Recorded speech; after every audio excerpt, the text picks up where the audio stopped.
Bapak, Ibu, Saudara yang diberkati Tuhan, Shalom. Bertemu kembali dalam program Sarapan Rohani Galania Abian Base hari Rabu 4 Mei 2022. Bersyukur kita semua ada dalam keadaan sehat dan dalam perlindungan Tuhan. Sebelum kita mengawali aktivitas kita, pekerjaan kita hari ini, saya mengajak Bapak Ibu untuk merenungkan firman Tuhan. Tapi sebelumnya kita datang pada Tuhan di dalam doa. Mari kita berdoa. Bapa yang ada di surga, puji syukur kami naikkan kepadamu Bapa. Atas begitu besar kasih setia Tuhan kepada kami.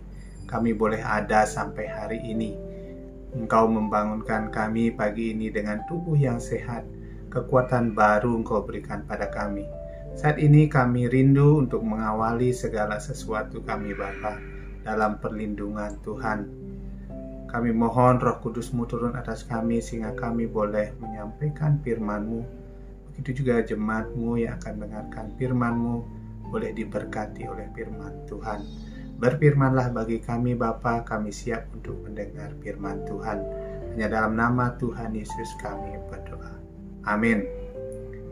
Bapak, Ibu, Saudara yang diberkati Tuhan, firman Tuhan yang boleh menuntun kita di pagi ini diambil dari dua bacaan Alkitab.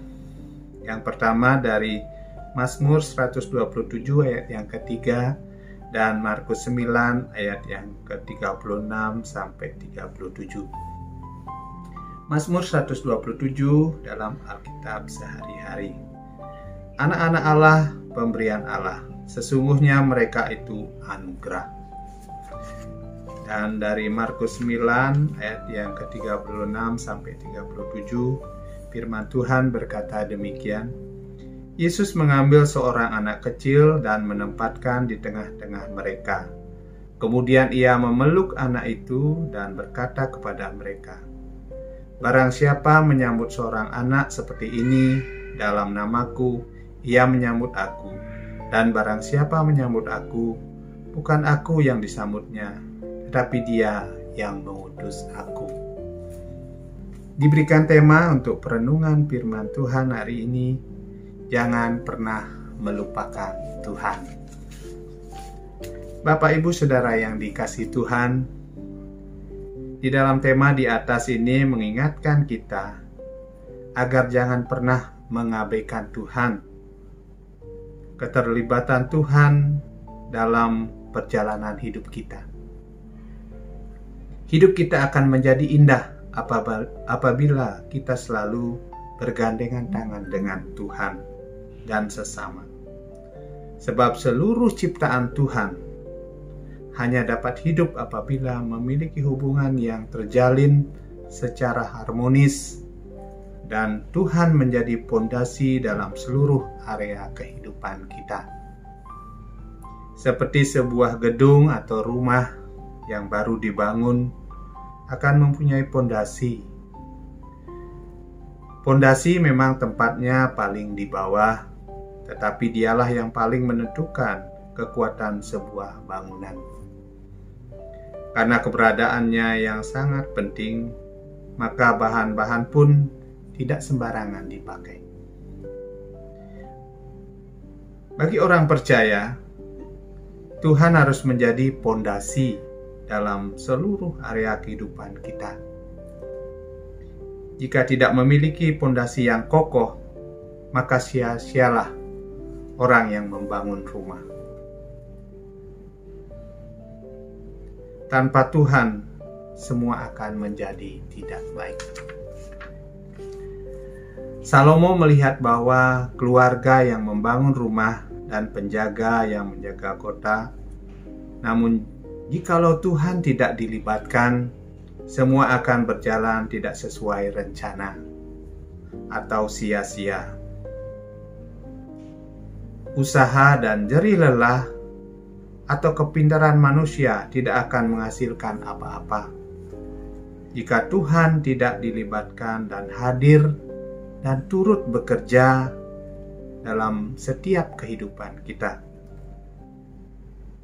Ini bukan berarti Salomo menentang orang yang bekerja keras. Namun harus ada keseimbangan antara menghadirkan Tuhan dalam segala sesuatu yang kita kerjakan. Salomo juga melanjutkan bahwa anak-anak adalah anugerah Allah yang diberikan kepada sebuah keluarga. Artinya baik keluarga maupun pekerjaan berasal dari Tuhan. Dan kita diajarkan untuk menghargai setiap kepercayaan yang Tuhan beri bagi kita. Bapak, Ibu, Saudara yang dikasihi Tuhan, memang anak adalah pusaka pemberian Allah bagi kita, bagi dunia ini. Namun bagi para murid dan kebanyakan orang, dalam pembacaan kedua dari Markus 9 ayat yang ke-36 sampai 37, anak-anak adalah tetaplah makhluk yang lemah, tidak punya pengalaman dan dipandang rendah dalam tata sosial masyarakat. Sehingga tindakan Yesus memeluk anak dan menjadikan anak-anak sebagai teladan bagi orang dewasa. Dan kata Yesus bahwa kalau kita menyambut orang kecil, sama dengan menyambut Yesus. Menyambut Yesus sama dengan menyambut Sang Bapa. Ada 2 poin penting yang mendasari yang Yesus katakan kepada kita.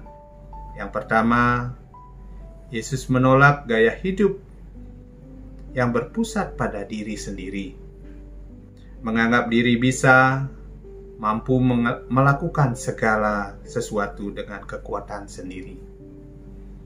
Yang kedua, Yesus mengundang semua muridnya untuk memasuki sebuah model kemanusiaan yang baru, yaitu bersedia belajar, meneladani dari hal yang paling kecil menurut dunia. Seseorang tidak bisa menjadi pimpinan yang hebat atau pimpinan yang besar jika ia tidak memulai dari hal yang paling kecil, serta memiliki pondasi yang benar, yakni menjadikan Tuhan sebagai dasar yang utama dalam segala sesuatu.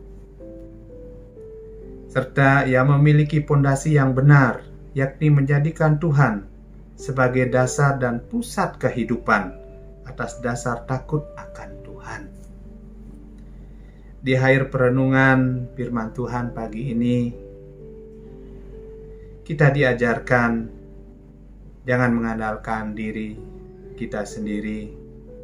Libatkan Tuhan dalam segala sesuatu, dalam bersedia belajar, meneladani hal yang paling kecil di sekeliling kita.